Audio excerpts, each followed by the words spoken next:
Hello and welcome back to Ye Olde Guide, your podcast guide to the history and heritage of the towns and cities of England. In this episode, we're off to Cambridge, a city where cycles outnumber cars and students seem to outnumber pretty much everyone else. But if you think Cambridge is just a university town, think again. There's a rich history that goes well beyond the ivory towers. Donning his gown and punting us through all this fascinating history is my co-host historian, Daniel Gooch.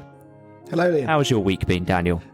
It's been all right. Popped down to Bristol on Tuesday, which very disappointing draw for Ipswich, but nice city to visit. So I hear. Nice city to visit. We should do an episode on there soon. A great city to visit, and something it's got in common with Cambridge is extremely high house prices. I can imagine. I wasn't house hunting, unfortunately, but I can imagine. Well, good. No, that's a great day out, and we will do Bristol. Well, I've actually, believe it or not, I've been to Cambridge again. I found myself there last weekend on the way through to Norwich, and, I couldn't help but have a bit of a wander round. Just recap ahead of this episode, and the thing that really strikes me about Cambridge is you arrive there now, and there's just all this new stuff being built. You come in on the train, all these new buildings, new housing, and even at the station, there's all new stuff. So it's a city very much going through change, and we're going to cover this in this episode. I suppose for centuries, Cambridge has been a hub of innovation, discovery, and education. But before we discover all that, let's introduce the podcast. We will be exploring the history of Cambridge in 5 categories. And just for fun, we will be giving a score for historical interest in each category. Regular listeners will know all about this. We'd love to hear from you, from any of our listeners, new or old, about this episode or any other. Our website is yeoldeguide.com, and you can use the comment boxes there to get in touch with the podcast, or you can tweet us at yeoldeguide. Inevitably in this episode, we'll be talking a lot about Cambridge University. Cambridge actually has 2 universities, and the University of Cambridge itself has 31 colleges, all of which have an enormous and rich history. And we won't have anywhere near the time needed to cover all of this. We will at least mention pretty much all of those colleges and give you as best an overview as we can. So let's start with an overview. Daniel, I expect most listeners will know a bit about Cambridge. It's world famous. It's one of the top tourist centres in Britain. I think it's 8th or 9th most visited for international visitors. But let's kick off with a bit of an overview, going right back to the beginning of its history. Yep, certainly. So Cambridge is a city, or historically it was a large town at the western edges of East Anglia in the east of England. Its population is just under 150,000. It lies on a very low landscape just south of the Fens, which is the marshy region of eastern England, which has previously been drained to some extent for urban areas and urban settlement, but historically was much wetter than it is today. This area was probably first settled because it offered a good natural crossing point of the River Cam, that area. But Cambridge's urban origins appear to be in the Roman town of Dorovigitum, which was near Castle Hill in the city, where the Romans built a fort in that area near an existing small Iron Age settlement, which was on the site where 2 roads intersected with the River Cam's crossing point. Now, Dorovigitum was probably abandoned once the Romans left Britain, so there isn't really a direct continuity of settlement with the Roman city, but a Viking settlement called Grantchester, or Grant Bridge possibly, sprang up in the same place in the late 9th century.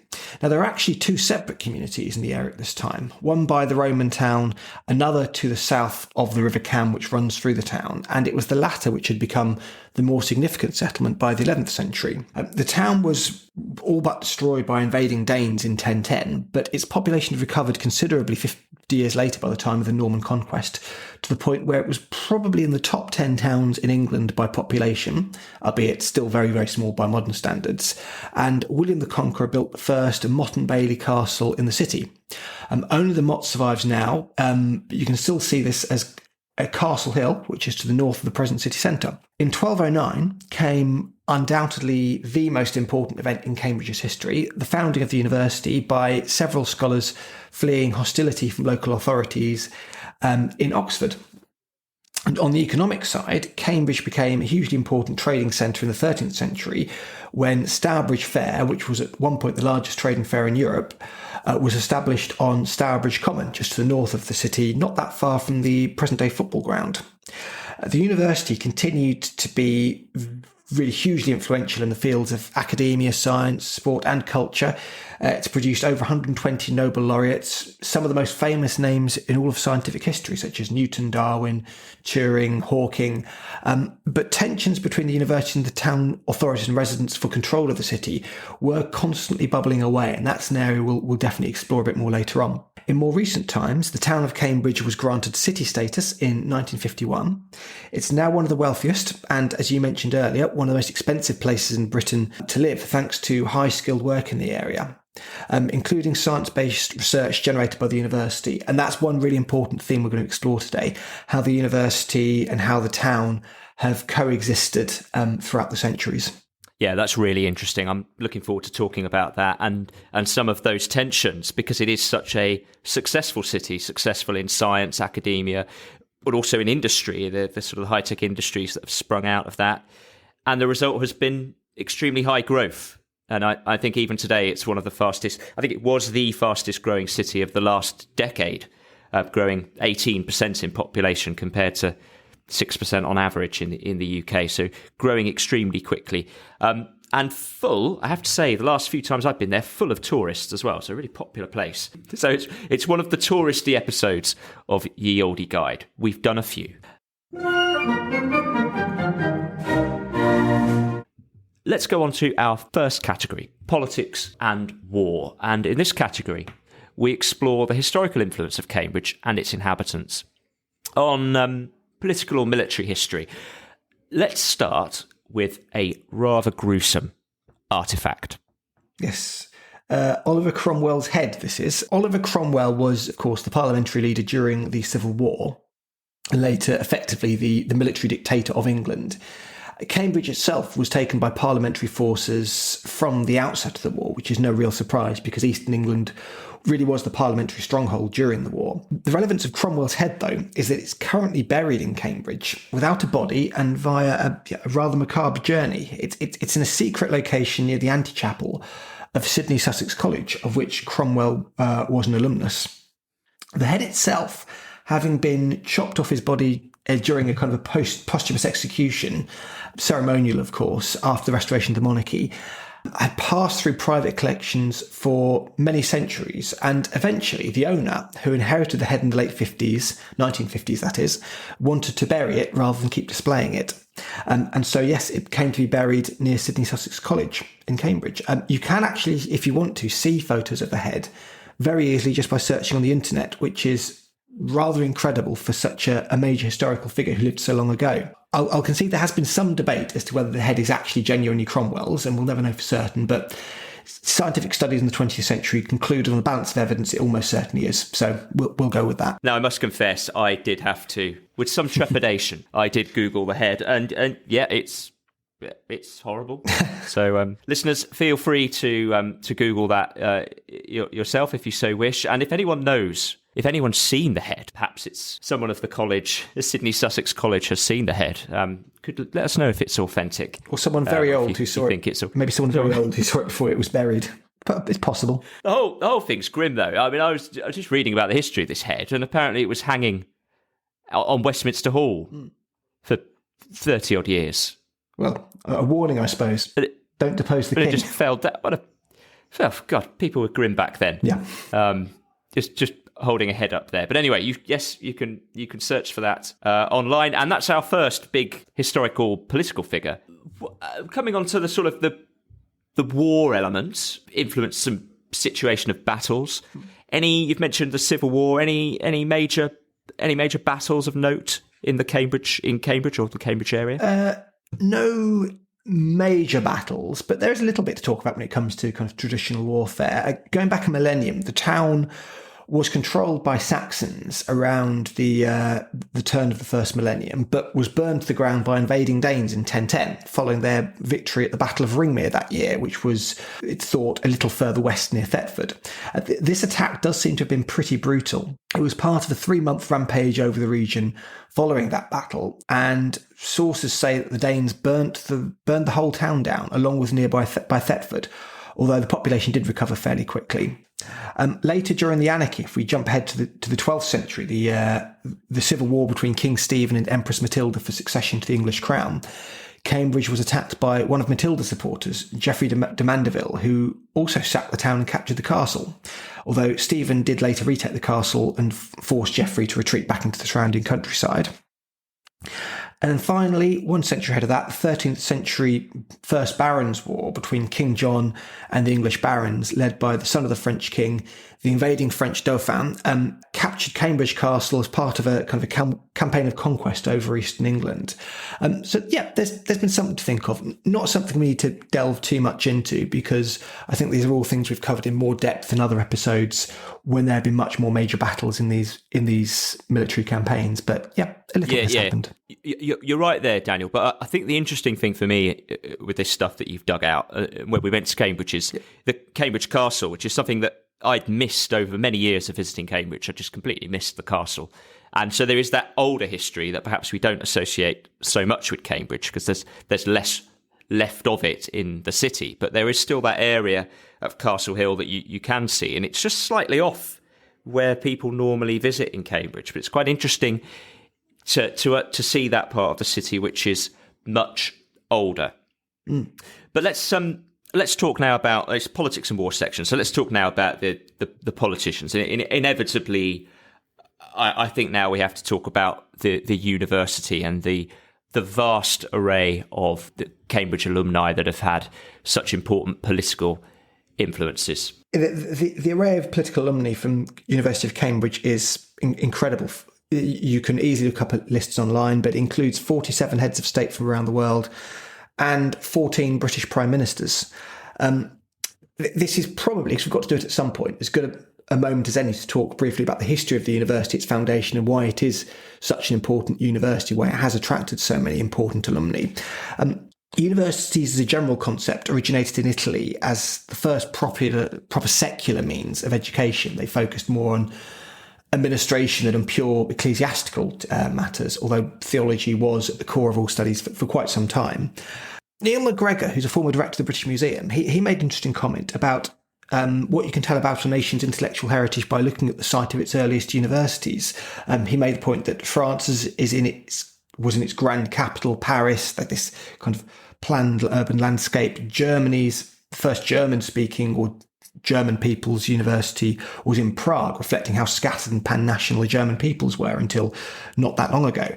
And England's sprang up for almost seemingly random reasons in Oxford and then second in Cambridge. Now, Oxford is the older of the two. It was founded, as far as we know, around the end of the 11th century, and Cambridge was established as an offshoot in 1209 by academics fleeing Oxford following a dispute with the local authorities there. Teaching was initially just held in domestic houses before the first specific buildings were built in the mid-14th century, and the first of the university's 31 semi-autonomous colleges was Peterhouse, founded in 1284, which was based in a monastery building, actually, from 1309. As well as simply its modern alumni and its heads of state, its prime ministers, its great political figures, the university's played a pretty important role in one of the great political events of British history, the Reformation, in England's break from the Roman Catholic Church.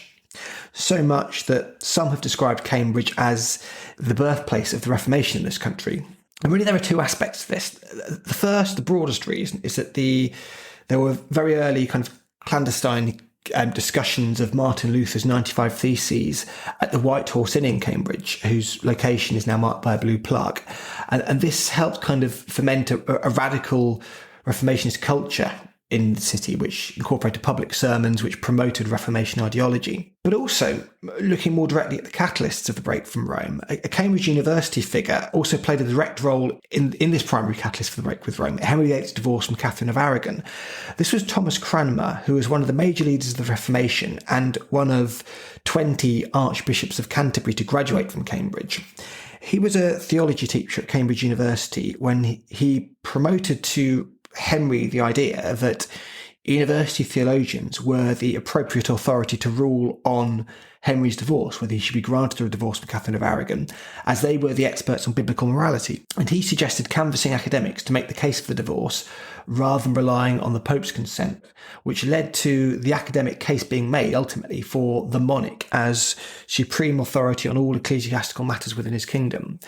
So I think this demonstrates that kind of for centuries, Cambridge has been an important part of political and academic life as it influenced politics and its alumni in this country. You're absolutely right. I mean, that's huge, isn't it? The Reformation, one of the biggest events in English history. And it goes on, doesn't it? I mean, you mentioned prime ministers. I mean, we often associate recent prime ministers with Oxford, but over the centuries, there's been plenty from Cambridge. I think the first prime minister, Robert Walpole, went to King's College, Cambridge, and 20 archbishops of Canterbury. That's huge. I know Justin Welby went to Trinity College, Cambridge, and Rowan Williams went to Christ's College, appropriately enough. Yeah. There hasn't been an A, B of C at Jesus College since 1757. Matthew Hutton. But really, we could list numerous other heads of state and politicians, including many current politicians. I think suffice to say that there's lots of them. So shall we come to summing up on the politics and war? Yeah, let's do it. So on the military front, there's little here, nothing major. There's no specific event known as the Battle of Cambridge. In the grand scheme of these things, these military events were all quite minor and nothing that any town of its size wouldn't also have experienced across the centuries. The politics is a lot more impressive, though. It's not least the university's considerable array of political alumni, which I think is probably only matched by Oxford University in this country, but also the town's important role in our break from the Roman Catholic Church, and of course the incredible story of Cromwell's head. So yeah, it's a decent score from me. I think it's going to be an 8 out of 10. Wow, an 8 out of 10, that's a very good score. I agree with you, there's not much on the war side. Although you could argue that there's been some Cambridge alumni that had a pretty significant impact on modern warfare. It's true. I mean, we're going to talk about Alan Turing in the science section. Famous breaker of German code during the Second World War. And we've got physicists such as James Chadwick who are associated with the atom bomb. And in fact, it was Cambridge scientists who were at the beginning of the programme in Britain, tube alloys, and with other universities that led to the development of the atomic bomb. There were also 7 known Soviet spies from Cambridge that all of which went to Trinity or Trinity Hall colleges. So the spies must have liked the river. I agree with you. There's quite a lot of really important things that have come out of those political figures. I suppose I temper it a bit with, I don't know the extent to which when I've visited Cambridge, I thought, yeah, this is really a centre of political influence, despite knowing of all those figures. So for me, it would be a slightly lower score. I shall go for a 6. 6. So that's 14 out of 20. An excellent start there for Cambridge. That is a very good score.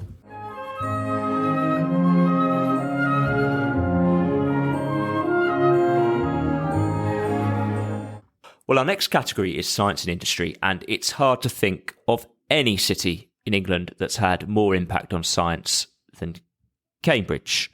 So let's start with Cambridge University and perhaps most celebrated scientists and scientific achievements. As we mentioned in the introduction, there have been over 120 Nobel laureates with research connections to the university, and this includes 29 in physics, more than any other university in the world in total, Nobel laureates. Some were shared prizes, but these Nobel laureates include famous names like Watson and Crick, who first determined the structure of DNA, but also important but perhaps less slightly less well-known scientific discoveries, like the first discovery of an exoplanet, which is a planet orbiting a star outside our solar system, discovery of the element argon and of the neutron, and development of the CAT scan. So all things that we will be aware that have happened, but you wouldn't perhaps be aware of the people who've done them, but they all had research connections to Cambridge. But even beyond Nobel laureates, Cambridge counts some of the most famous names in all of scientific history amongst its alumni. It has Rosalind Franklin and Isaac Newton and Charles Darwin amongst the Alan Turings and Stephen Hawkings. Thinking a bit about how this has influenced the city and the region beyond the university, though, because I think that's an important part of what we should consider. It really has in the establishment of the so-called Silicon Fen, which is the centre of high-skilled science and technology-based business in the region around Cambridge. The university has some links with this, of course. Some are direct, such as the Cambridge Biomedical Campus, which is an offshoot of scientific research at the university. But some of the links are more indirect, simply through the way it's drawn high-skilled labour and research to the city. There is indeed a broader historical context to this. 19th century census results show that Cambridge had a very high proportion of residents in middle-class occupations, and industry in Cambridge is also often dependent on the university for both supply and demand, for example, electronics and printing, but also simply construction work on university buildings. So this symbiosis between the industry and the scientific excellence of the university and the wider economy of the surrounding region and the city has always existed. There's also a question here of why Cambridge has traditionally excelled in the sciences. To touch on that very briefly, it's kind of partly a self-fulfilling circular factor of great attainment attracting great talent in both students and staff, which results in kind of great attainment ad infinitum in this positive feedback loop, which results from its very long tradition of scientific prowess going back right to the pre-industrial era.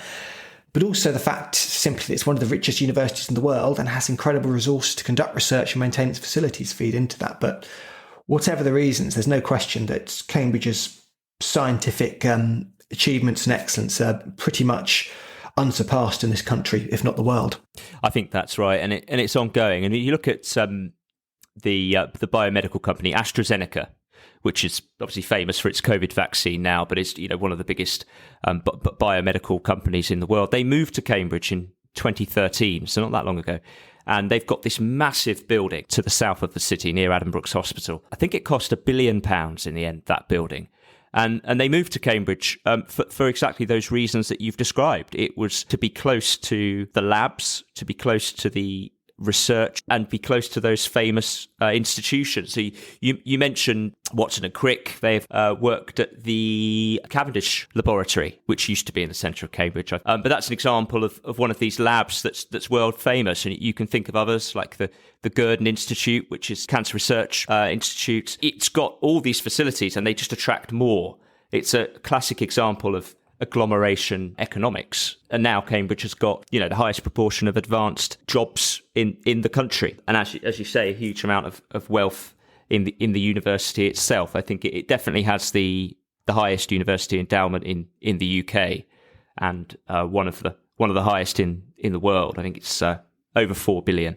So an absolutely enormous amount of funding. There's obviously a lot of science going on in Cambridge, but what about industry? I know there's a massive overlap, really, but is there any other industries sort of away from the sort of those we'd associate as linked with the science? Yeah, historically, Cambridge had the usual array of small-scale medieval industries for a town of its size. It had leatherwork, wool, various other small craftsmen, and it did later have a fairly noticeable publishing and printing trade in the 17th century. But it was probably most notable as a trading town, and at one point hosted the largest trading fair in Europe. Now, there was trading going on in the area in the Roman age and the Viking age, but this especially picked up in the 13th century when Stourbridge Fair was established, at which products from all around Northern Europe were sold. Now, to give some context to what these fairs were, they were large, in this case, very large trading events lasting days or even weeks, and effectively acted as regional, national, or in this case, international markets for the trade of goods. And Stourbridge Fair lasted over a month at its height in the late 16th century. It initially specialised in luxury fabrics, but involved a lot more goods besides this. It was held on Stourbridge Common, just to the north of the city, just very close to the football ground, actually, and initially was held to raise money for lepers at the Leper Chapel of St Mary Magdalene, which you can still see today, again, just over the road from the football ground. And the chapel has hosted the revived, albeit much, much smaller version of the fair in recent years. Now, we're very lucky because our old friend Daniel Defoe wrote a very detailed description of the fair, over 25 paragraphs, which is considerably more than he devotes to the entire rest of the city of Cambridge. So this gives us a great insight into the experience of actually being in the fair at its height.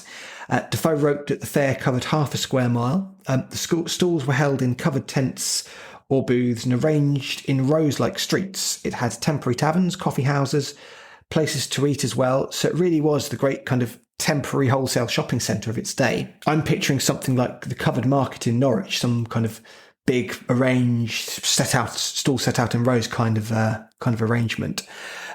Defoe also mentions that 50 hackney carriages came up from London for the duration of the fair, just for the purpose of ferrying people between the city of Cambridge and the fair.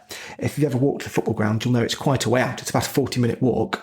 So this is kind of almost like what you see when you have masses of Uber drivers flocking out to a big music festival or a football match to pick up fares in towns where they wouldn't normally go.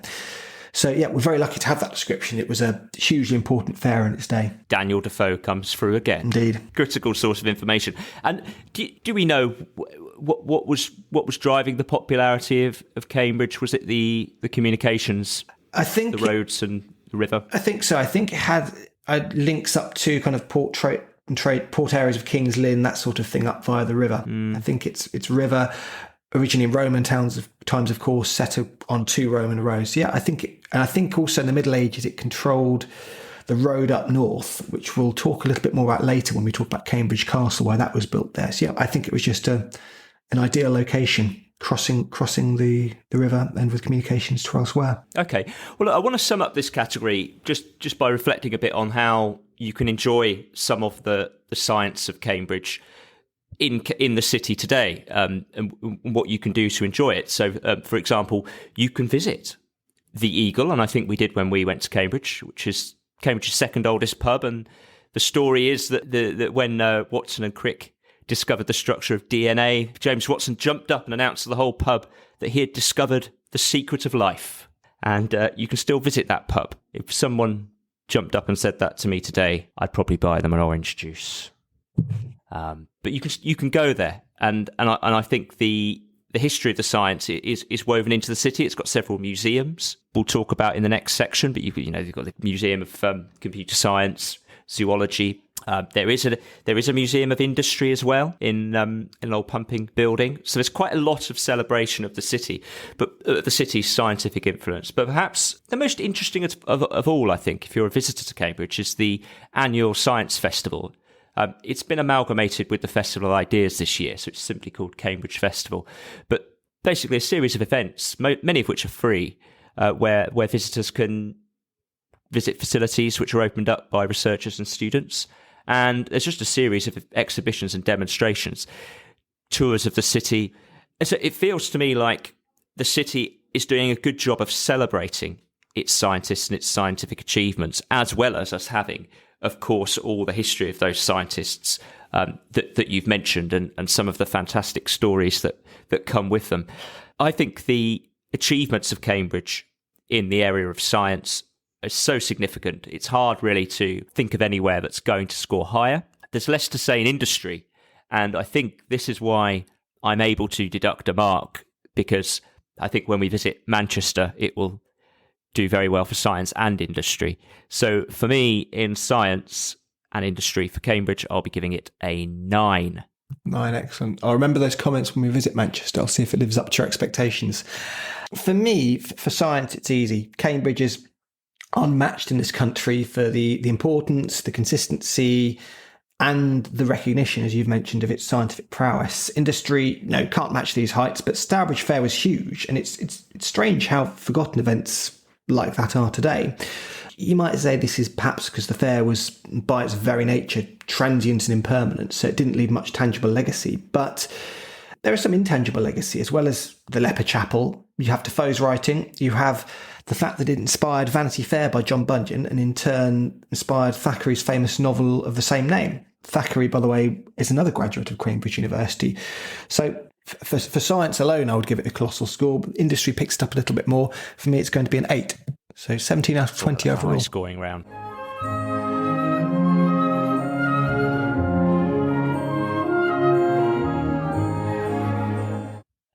In our next section, we explore the cultural influence of Cambridge. Now, I know, Daniel, you're a big fan of Monty Python. So we'll let you start with well, why not? Let's start with the footlights. Let's do it. I mean, the university generally has had hugely notable alumni in the worlds of art and culture. Lord Byron, David Attenborough, and there's a theatrical legacy there too. The first ever recorded use of stage scenery during a theatrical performance was at Christ College in 1551. Plus the annual university boat race against Oxford on the River Thames was one of the most important sporting and social events in England for a long time. Still retains a lot of its prestige. But you're absolutely right. It probably its most famous cultural progeny in modern times are the footlights of the university's comedy club, the Footlights Comedy Club, who have, I think it's probably fair to say, dominated much of the British comedy scene from the 1960s onwards. Monty Python... Seems that way. It does, yes. And Monty Python are probably the most famous and influential footlights in the comedy world. But there were early anti-establishment comedy figures like David Frost, Douglas Adams, and Peter Cook were also members of the club. And Douglas Adams actually was from the city of Cambridge originally before he went to university there.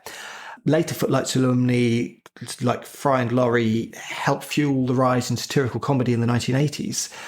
Footlights still performing today include Simon Bird, Richard Ayoade, David Baddiel, Mitchell and Webb, Emma Thompson, who's the only person ever to win an Academy Award for both writing and acting. We could sit here for 10 minutes and list all the Footlights have achieved fame and success. I think to an extent it's more interesting to think of why they've produced so much of Britain's comedy elite. There's a question there. Is it simply down to talent? Is it a self-reinforcing culture of comic brilliance and sharp wit? Or is it, some have suggested, merely privilege and networking and nepotism at work? I think the boring answer is probably a bit of all of those things. On the one hand, many of the Footlights, most in fact, if not all, are original and talented comedians. Some others are a bit more famous for maybe just filling a role in other people's work, and without needing to name any names, there has been some poor stuff produced by even the most famous Footlights alumni, seemingly because they've just been given the opportunity to have a crack at everything and see what works. And it has indeed been argued that just being in the Footlights is a golden ticket to a career in television comedy without the commensurate subsequent effort being required. Phil Wang, who was a recent Footlights president, has described it as like joining an elite comedy gang. And there have been accusations of elitism and sexism thrown at the Footlights, particularly due to underrepresentation of women historically. But you also have to consider that, I think on the other hand, if you go to Oxbridge and if you get through the filter of the Footlights, you're already going to be pretty bright and driven and mature at an early age, no matter how you've got to that point. The strong tradition of Cambridge undoubtedly attracts young people, albeit, yes, perhaps young people generally of certain privileged backgrounds who are already interested in that world of comedy. So, yeah, I think it's perhaps a little from both categories there is the answer. Absolutely. I mean, it's like institutional knowledge, isn't it? Yep. You learn from your elders. And it's funny when you're at university, you're in the first year, someone in the third year feels like a wise old sage. And you could just imagine that process of almost funneling through your time at university and getting and growing because you're learning from the best in the business who have developed those skills over a very long time. So I can see how it happens. And yeah, I mean, let's talk a bit more about other cultural influences of the city, and in particular talk a bit about things we can see when we visit. I mentioned briefly some of the museums. The university alone has 8 museums. They're dedicated to art, science, history, antiquity and culture. We don't have time to discuss them all, but one I think we should focus on is the Fitzwilliam Museum, which we were lucky enough to visit when we did our trip there. It houses the university's antiquities and arts collections, and I'd say it's probably the best collection of each in the country outside London. the museum, I should say, was founded in the 1840s to house a collection left to the university by Viscount Fitzwilliam. It has an enormous variety in its holdings of over 500,000 objects, lots of antiquities from the classical world, but also important artworks and scientific instruments, and art from some of the most well-known artists in history: Picasso, Monet, Van Gogh, Canaletto, etc. And wonderfully, it's free to get in. Other museums we can mention are museums of geology and zoology. They hold artefacts from Charles Darwin's studies and travels, and the Botanic Garden, which until recently held the Newton apple tree, which was, I think, a clone supposedly from the tree from which an apple dropped on Newton's head when he discovered gravity. And unfortunately, it blew down in Storm Eunice a year ago, but I think they are planning to replace it with another clone. Well, it won't be the same tree, will it? No, but I think there are other clones of the tree available elsewhere. I'm surprised someone hasn't tried to make money out of that. Newton's apple, £3 each. That's a good idea. You could sell them in the gift shop. I mean, I agree with you about the Fitzwilliam Museum. I think it's astounding.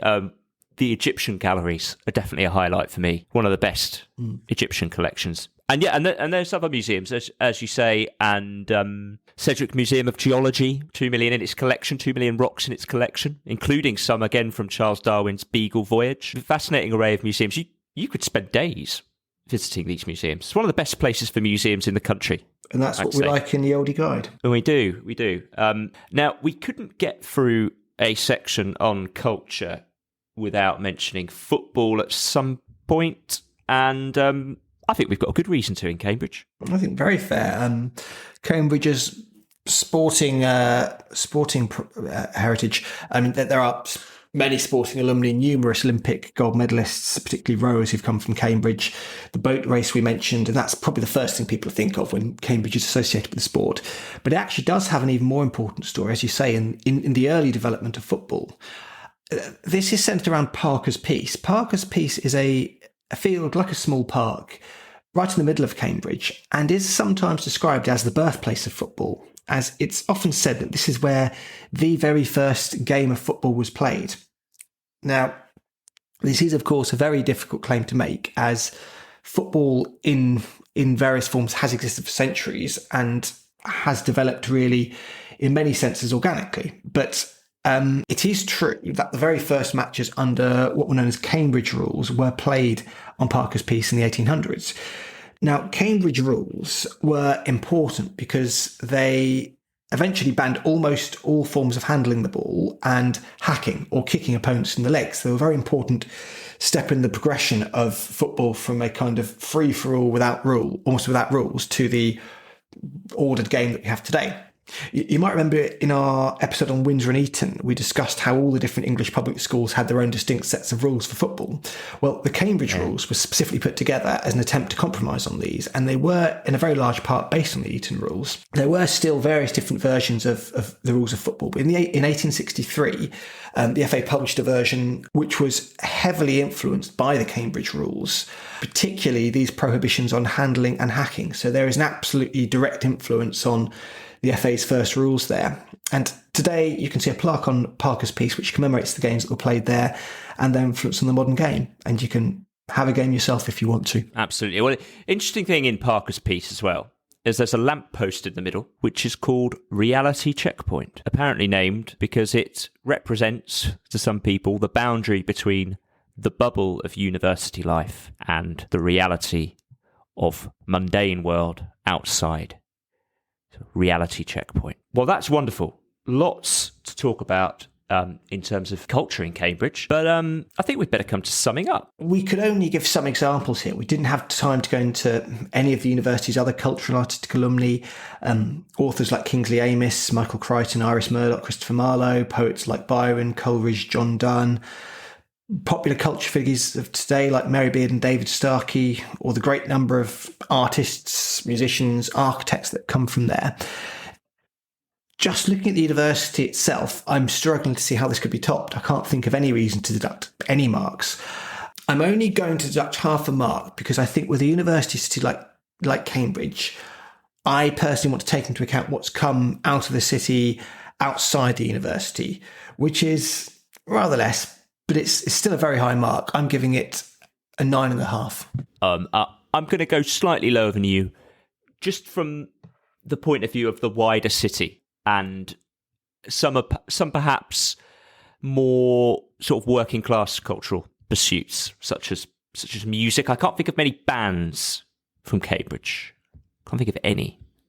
Although I accept plenty of musicians have studied at Cambridge. So for me, it's going to be an 8. 8, that's 17.5 in total. Fantastic score. I've just found a band from Cambridge because I couldn't think of any either. Katrina and the Waves. Oh, wow. Is that another half mark for them? Do you know what we forgot to talk about? Let's quickly ask you about this. There's a few sayings. Let's talk about some Hobson's choice. No, yes, the phrase Hobson's choice originates from Cambridge. Yeah. Hobson's choice basically means you don't really have a choice at all. The phrase actually comes from a man called Thomas Hobson, who owned a stable in Cambridge in the 16th and the 17th centuries. And rather than put up with fussy customers who would offer customers who would want to choose their horse, he'd offer customers the choice of either the horse nearest the door or no horse at all. Take it or leave it. Okay, well, that makes sense. One other, what you call it in idiom, one other kind of cultural symbol that comes from Cambridge actually is the wooden spoon.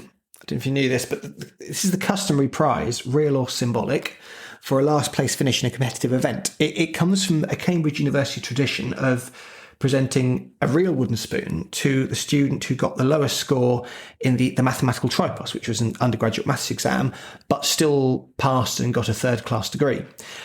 This dates back to the 18th century. It ended in 1909 when results started to be published in alphabetical order, so it became impossible without asking everyone or kind of breaking into the offices to tell who had got the lowest score. The spoons themselves grew larger and larger over time. Eventually, they were as tall as people, and until 1875, they were actually dangled in front of the person who received it as he or she stepped up to get the degree. And you can actually see some of the massive spoons on display today in some of the colleges.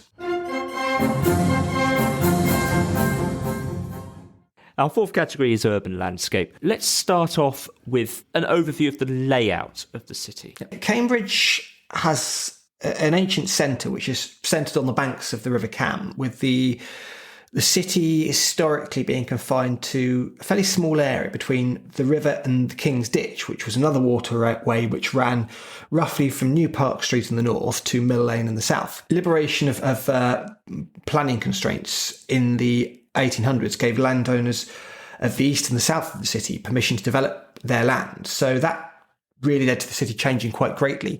New homes were needed because of an increasing population and the poor quality of housing within the city.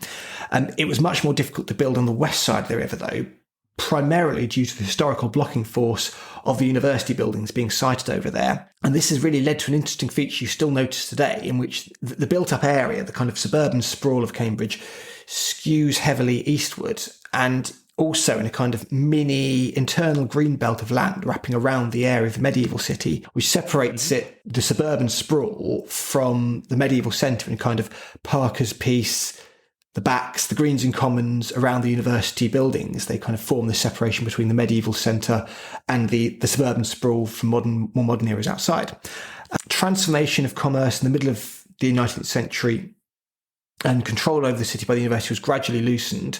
This, along with a market fire in 1849, led to development of new shops and more people moving to these suburban areas. But as well as the university to the west, outward development has also been hampered in modern times by the green belt that surrounds the city. So the city is perhaps rather less sprawling than it could be if economic pressures on housing were allowed to run wild. Yeah, it does seem that way. The historic core is quite compact, although and it packs a huge punch of architectural styles within that space, dominated by the university buildings. Cambridge's urban development is absolutely inseparable from that of the universities. Cambridge has been called the only true university town in England because of how much the university dominates the buildings and the layout of the town. This has obvious benefits in the wonderful architecture that the city possesses today. Eric Wood has described Cambridge's townscape as unsurpassed, specifically thanks to the university buildings. The university's built environment comprises the buildings of the individual colleges and the central university buildings, including the library and the Fitzwilliam Museum, And they have a real mix of styles, which I think reflects the decentralised independence of the college. There are Gothic influences, most famously King's College Chapel, which I think we should talk a bit more about in a minute, but also lots of neoclassical university buildings constructed after the Reformation, the Wren Library and Neville's Court at Trinity College being two very prominent examples. This diversity of style has had lots of positive outcomes like that, but it has also meant the university certainly isn't immune from disastrous late modern post-war designs that blight so many town centres in this country. Churchill College, notably, is, to my mind, a pretty hideous 1950s modernist design that somehow, I don't know how, but somehow won a competition for the design. It's been described by one critic as like an enormous public lavatory, and if you Google it, you'll probably see what's meant by that. Another critic called the history faculty, which I personally don't mind quite so much, but that's a relative judgment, as a monstrosity. Both are a little outside the centre, though, so you might be lucky enough to miss them. I think there are these 20th century examples, and some of them are quite extraordinary. But as ever with 20th century architecture, it's a mixed bag. I mean, I think you're right about Churchill College. The chapel of Churchill College is rather beautiful, but I think some of the normal faculty buildings are looking a bit ropey. But you've got other 20th century buildings. The Fitzwilliam College is brutalistic, but it has a very notable central building. Sort of reminds me of the Barbican in London. Lucy Cavendish has a modernist extension. But I think my favourite of the 20th century, the buildings, is the Murray Edwards College, formerly the New Hall. I think that was the first college to allow women. I think it was all women college. It's worth a look, but it features a large white dome in the centre that's absolutely beautiful. Grade 2 star listed. So I think you're right, but I think the overall conclusion I'd come to about these Cambridge University buildings is just pretty much every style that you'll see in this country is on offer. I mean, you've mentioned the Gothic at King's College. There's examples of Tudor buildings, Christ College, Baroque, classical and neoclassical styles as well. Downing College, for example, Magdalen College, Renaissance style. There's a real mix. Everything's on offer in Cambridge, which is what makes it such a compelling place. You sort of walk around with your head looking upwards, all these different styles, many of which are sort of jammed in quite close to each other. Absolutely, there's something for everyone there. And should we talk about probably the most famous university building, King's College Chapel? Yes, absolutely. It's probably the most iconic building in Cambridge. One of our best and most famous examples of perpendicular Gothic architecture.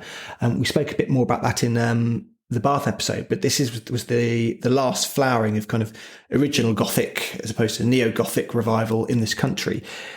The chapel is well known today for its Christmas carol concerts. These are broadcast all over the world at Christmas, of course, and its most distinctive architectural features are probably its grand scale, its stained glass windows, and its fan vault roof, which is the largest in the world.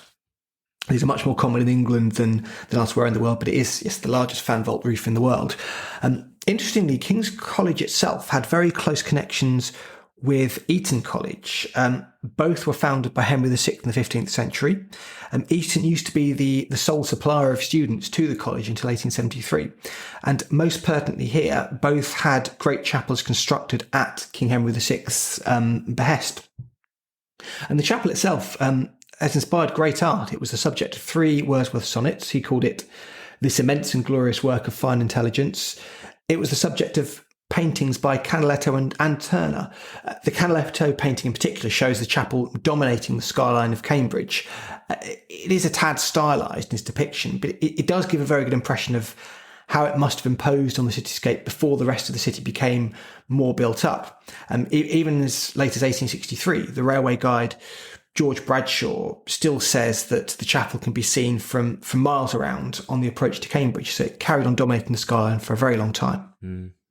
I mean, it wouldn't surprise me. The land is so flat, and it's quite tall, and there's nothing else. Rather like Ely Cathedral. But I think you're right to say it's the standout building, certainly the most well known. But are there any other buildings that it's worth talking about, focusing in on? Well, we could talk about that are worth seeing. We could talk about buildings forever, but I'd like to talk about something that's not really a building, but a part of the university's urban layout. It's the backs, and we mentioned them briefly earlier. This is a really famous and distinctive part of the university's physical layout. They're a famous long stretch of greenery that run along the River Cam and along the back of many of the colleges there. Now, this area used to be known as used as pasture land for the college's animals and for growing fruit, but it was left as open grass up to this day. And despite proposals from the great landscape gardener Capability Brown to landscape it into parkland in his typical country manor style in the 1770s, and it does form this kind of mini green belt around the medieval core of the city over to the west of its centre. Yes, I think you're right, and it's well worth visiting. I think one of the most famous activities in Cambridge for tourists is to take a punt on the River Cam. One of these little wooden boats that you propel with a stick. Harder than it looks, I have to say, having tried it a few times. I've never done it, and I probably should. Have you never done it? No. Oh, well, this summer, wait until it's a bit warmer. You don't want to fall in the Cam at this time of year, but when it's a summer, it's well worth it. Try and move yourself. Typically, there'll be some really experienced student keeping an eye on you, right, and making everyone else look silly because they're so fast, and the tourists are just struggling with their sticks. But it is one of the defining features. And the River Cam through that area goes past, I think it goes through 6 colleges: St John's, Trinity Hall, Clare, King's, and we've just mentioned, and Queen's. Queen's College actually goes over the river, the mathematical bridge connecting different sides of it. So you get probably the best view of the university buildings by punting along the Cam. Any other buildings we should draw any attention to while we're on buildings? We can venture outside the university because it's fair to talk about non-academic buildings as well. Firstly, the castle. We'll come back to the castle because, yes, Cambridge used to have a castle. You can see, to some extent, the remnants on the Castle Hill, small hill to the north of the city centre. The castle was built by William the Conqueror in 1068 as part of a large series of defences to contain the north of England, which was, he found, particularly invading from Hastings in the south, generally more rebellious and took longer to subdue than the south. Cambridge isn't in the north of England, of course, but it was on the main route north, and the castle really gave its occupant control of the river, its crossing, and of course the town of Cambridge itself. 27 houses were demolished for the construction of the original wooden castle. It was later remodelled in stone by Edward I, and James II added some stables in the area.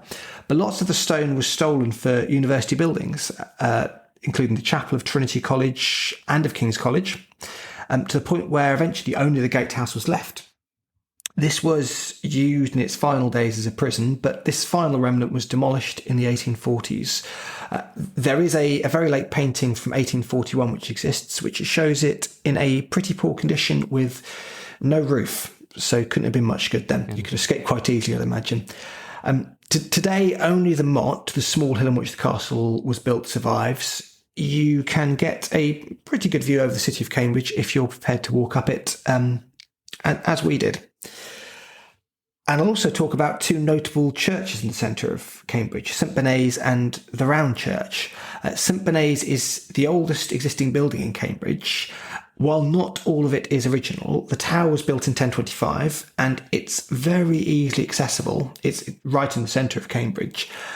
And finally, the Round Church, or to give it its proper name, the Church of the Holy Sepulchre, was built a little later in 1107, but is pretty unique as one of only 4 medieval round churches still used in England. It's specifically the nave, which is the main central part of the church, which is round, with other parts having been added onto it. This roundness of the nave was more of a feature of Scandinavian churches, generally, but this particular church was built in this way to copy its namesake, the Church of the Holy Sepulchre in Jerusalem. With this period, 1107, being right in the middle of the Crusades, there were many other round churches built around this time, but only 4 survive in use today. Well, I suppose it's only one other building. We spoke about 20th century architecture, but something you don't see enough examples of are the sort of 1930s architecture, and Cambridge has got one of the best examples in its university library, which was designed by Giles Gilbert Scott, more famous for Liverpool Cathedral and Battersea Power Station than the Cambridge University Library. But it's another example of an outstanding building that's come about as a result of the university. You know, as a general theme, universities have got some of the greatest examples of variety of architecture, and particularly 20th century architecture. We saw that in the Colchester episode, and we'll see that when we go to Norwich. I know it's not always to everyone's taste, but is there anything else we should say in the urban landscape section? I think it's interesting to consider the uniqueness of kind of the forces that have shaped Cambridge, because we've almost kind of divided our categories in two today. We've spoken about the university on the one hand, and then we've spoken separately about non-university buildings or influences or whatever it may be. In reality, the two don't exist in separate bubbles. Cambridge, as we said, is a true university town. The two forces, the two institutions of town and gown, as they're known, are intertwined, and relations haven't always been harmonious between the university and the city of Cambridge. It has indeed influenced the form of the city's urban environment. While the university is probably the most well-known feature of the city today, it no question dominated Cambridge, the city, to an even greater extent in pre- and early industrial Britain. Defoe, on his travels, portrays them symbiotically as that ancient and truly famous town and university of Cambridge, jamming the two together there. And this overbearance of this university is reflected in the town's layout, with the university interwoven with the centre of the city, and even the railway station was built specifically at the university's behest, well outside the city centre. As we said before, the university's ownership of land has historically prevented the expansion of the town to the west, and you can certainly see today in the easterly direction of the city's suburban sprawl how this has influenced the town today. This, combined with the large green belt that surrounds Cambridge, has put some serious price pressures on housing there in recent times. As well as the physical fabric of Cambridge, though, this kind of town versus gown tension has manifested itself in conflict between the university and civic authorities, plus town folks, for political control of the city. Anti-student riots have occurred there occasionally as far back as the 14th century. These tensions haven't been unique to Cambridge, but they have been uniquely difficult to resolve there, because the spaces the two competing forces occupy are basically interwoven. Some of the university's authority over the city was enshrined in historic laws. These started with Edward II, that legally forced the town authorities to pay heed to the wishes of the university and gave the university the right to license alehouses and regulate markets and fairs in the town. And the university had other rights of control over, for instance, where theatres could be built. The universities at times enjoyed lower tax bill and even elected its own MPs until 1950, separately from the city's MPs. The author J.B. Priestley actually stood in the last election for the constituency. James I, in the 17th century, even allowed the university to run its own prisons, and it later had its own quasi-police force for the areas under its control. Now, while most of these kind of statutory powers have been stripped away, the soft power still exists to some extent. On the positive side, modern Cambridge enjoys from the university the benefits of tourism, employment, both direct and through employers attracted to the town, and of course increased cultural capital as well. But this does also give the university significant power over the town. There are potentially non-commercial aims of the university that, unlike businesses with a pure profit motive, can improve the quality of life of the townspeople, living wage standards, decent employment conditions, possibly in the interest of creating a decent living space that attracts students, but might also hinder commercial development, for instance, that could benefit locals or, as we've seen, drive up housing costs in the town, especially as, unlike other businesses, the university doesn't have the choice to relocate. Really kind of unique tensions and conflicts have shaped Cambridge as it is today. I think it's time to sum up. I think to try and bring everything together, the attraction of Cambridge, I would say, has been widely observed by other historians and architectural critics, isn't necessarily in the individual buildings, but more in the sum of the town's parts and the overall composition of the townscape, particularly the relationship of its river and green spaces to its very diverse mix of buildings and architectural styles. But I would also add to this the exceptionalness of the historical forces that have shaped and controlled the city due to its coexistence and tension with the university, which I've been really fascinated to dive into. So in what you can see and what you can learn, what you can feel there, I think it scores extremely well. It's going to be a 7.5 from me. Well, that's a very good score. And look, I think there's few places in England with such a well-presented historic city centre. And particularly with such an array of architectural styles that we've spoken about. I've got some favourite bits of Cambridge, favourite parts of Cambridge, particularly the interaction between the buildings and the river, and certain streets. I think Trumpington Street in Cambridge is one of the best in England for statement architecture. You've got Fitzwilliam Museum, King's College, St Catherine's College, St Mary's Church, Senate House. There's just loads of fantastic buildings. And what I like about that part of the town, that part of the city as well, is that it's spacious, it's pedestrianised. You could enjoy looking at the buildings, which sort of brings me on to the one beef I have with Cambridge, which is that there's parts of it that they're just too busy, they're too cramped, and it's because the pavements are too narrow relative to the road. So if I was going to make one criticism of the urban landscape of Cambridge, it would be, perhaps some pavements could be wider or some streets could be shut. I'm thinking particularly around the Corn Exchange and the Eagle pubs, you don't feel you can look up at the buildings because you're worried about tripping over someone on the pavement. Victim of its own success a bit there. A part of this is driven by it having such a dense and historic core.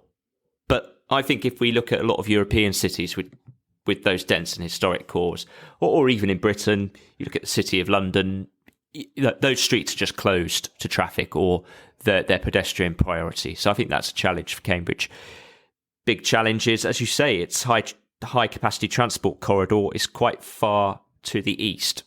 So, I think it's got a great urban environment, but tempered by those caveats. So I will also be giving it a 7.5. Excellent. 15 out of 20. Everything you've just said about narrow pavements, very busy, is exactly what I feel when I go to Oxford. So it's definitely not unique to Cambridge there. But yes, exactly. It's a similar situation. I think the difference between the cities, and I think you said this, is that in Cambridge, the university is right in there. And it's almost as if the buildings relating to the city, the normal buildings, let's call them, like the shops, the shopping centres, the civic buildings, it's like they're sort of squeezed in amongst the university, whereas in Oxford, the university is to the side, if that makes sense. Yep, absolutely. In any way. So it feels like there's a bit of a difference between the cities, but in other ways, they're quite similar in terms of narrow and crowded pavements.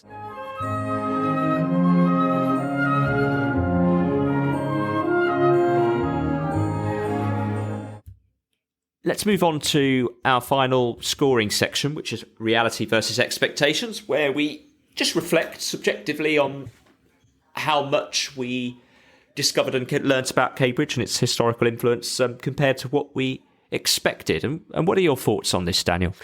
We're dealing with another world-famous city here, so it's definitely another case of high expectations on my part. But Cambridge has performed strongly in every single category. Very, very rare that we can say that. The only minor exceptions were maybe a limited military and industrial history, but still excellent by the terms of this podcast. It also has a fantastic set of museums presenting not only the history of the city itself in the Industrial Museum and the Museum of Cambridge, but also the intellectual and artistic history of the university. And beyond this, of course, there's so much cultural and scientific heritage that radiates beyond the confines of the city itself. Seeing as this is our kind of slightly indulgent, subjective category, I'll just raise the same indulgent, slightly subjective point that I did about Bath. It maybe isn't the top historical place in the country that I would take my young children to, as it doesn't have any centrepiece activities specifically aimed at that demographic. I'm thinking of, in York, for instance, the National Railway Museum, places like that. Plus its reputation. Warwick Castle. Exactly. Places like that. Yeah. Plus its reputation stops Cambridge from getting the really high scores because the expectations are so high. But I'm still going to give it a positive score, which I think is very, very creditable for such a well-renowned place. I'm going to give it a 6.5 out of 10. That's a very good score. Look, it's such, as you say, it's well-renowned, one of the most visited places. I'm going to say, though, I think given all this incredible stuff has happened, particularly on the science front, I would love it if there was just a massive science museum. But why isn't the National Science Museum in Cambridge? Why is it in Kensington? You know, it feels like there should be a big, fun science museum. I think it could be celebrated. I also feel the city could be bigger in some ways. It feels too small for its GDP. I think there could be some more of a process to make the most of all the intellectual and productive wealth of the city. I'm a little bit underwhelmed by that relative to what it should be. I say this coming, recently had a trip to San Francisco, and I know they're not comparable, but Silicon Valley really leveraged all of its intellectual wealth, and I don't know if Cambridge has done it to the extent it could have. So for me, it's going to be a 4. Okay. On the Science Museum's point, I think one thing we saw is there are lots of individual science museums. There's the History of Science Museum. There's the Zoology, Polar Museum, the Geology Museum. Yes, there's the Science Centre, but no one kind of single unified vision, no one single unified centre. So I think that's probably fair enough. So 10.5 out of 20. So overall, politics and war, 14 out of 20. Science and industry, 17. Art and culture, 17.5. Urban landscape, 15. Reality versus expectations, 10.5. So that's 74 out of 100 for Cambridge. That's a fantastic score. It's got to be one of the top ones so far. I think it will be the top score. Fantastic, and I'm not surprised. We've just had so much to cover in this episode, and we're definitely out of time. But before we finish, I just wanted to flag the Cambridge Science Festival, or rather, just the Cambridge Festival now, starts in March, I think 10th of March. So I'm really looking forward to this. I'm going to take a trip up to Cambridge and enjoy some of this, and I will feed back to the podcast how that goes. But excellent. Look forward to hearing about it. Our next episode is Stoke-on-Trent. We may have advertised that as our next episode before. So whether you're a student, a scholar, or simply a lover of history and culture, we hope you've enjoyed exploring the many wonders of Cambridge with us. Who knows? Perhaps you've been inspired to walk in the footsteps of some of the great minds who have called this city home. Until then, please do get in touch with the podcast. You can visit yeoldeguide.com or tweet us at yeoldeguide. You can leave a rating and review. Please do. We love those. Apple Podcasts. We're off to Stoke-on-Trent next, aren't we? And what are we going to be talking about in Stoke-on-Trent? Pottery. A very strange and diffuse city centre, or city centres, we should say. Very strange way of setting out a city in this country. From punting to pottery to pottering around. That's it from the Oldie Guide. Thank you for listening. Thank you. Bye.